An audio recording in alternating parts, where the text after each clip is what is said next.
গাধাকে সৃষ্টি করার পর তাকে বলা হলো সকাল থেকে সন্ধ্যা পর্যন্ত তাকে ক্লান্তিহীন পরিশ্রম করতে হবে, সারা জীবন তাকে পিঠে ভারী বোঝা বইতে হবে, খেতে পাবে শুধু ঘাস, আর তার মাথায় কোনো বুদ্ধি থাকবে না।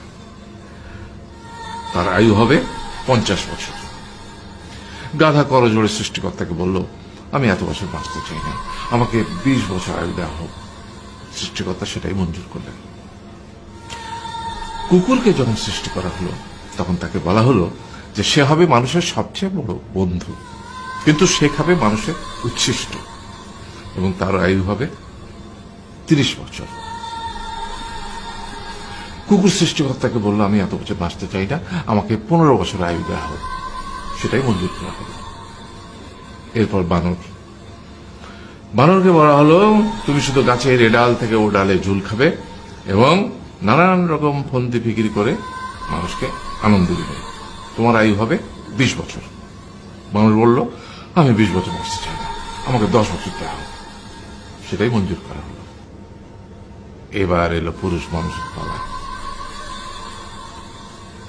তাকে বলা হলো যে তুমি হলে প্রাণীকুলের মধ্যে সবচেয়ে বিচক্ষণ এবং বুদ্ধিমান, সেই জন্য তোমাকে প্রাণীদের শিরোমণি করা হলো এবং তোমার আয়ু হবে 20 বছর।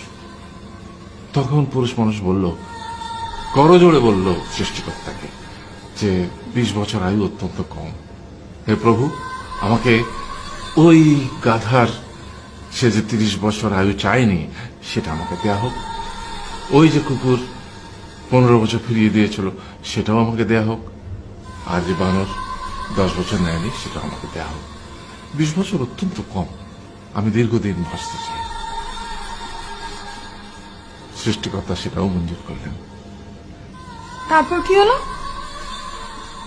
সেই থেকে ছেলেরা পুরুষ মানুষ হিসেবে বাঁচে 20 বছর, তারপরের 30 বছর সংসারের বোঝা পিঠে করে বয়ে বেড়ায়, সেটা কার মতো? গাধার মতো। তারপরের 15 বছর সে তার ছেলে মেয়েরা যা দেয় সেই রকম ঠিক কুকুরের মতো উচ্ছিষ্ট খেয়ে বাঁচে। আর তারপরে বৃদ্ধ বয়সে ঠিক বানরের মতো, যেমন গাছের এডাল থেকে ওডাল ঝুল খায় বানর, তেমনি এই ছেলের বাড়ি থেকে ওই ছেলের বাড়ি, আর নানান রকম ফন্দি ফিকির করে তার নাতি নাতনিদের আনন্দ দেওয়ার চেষ্টা করে।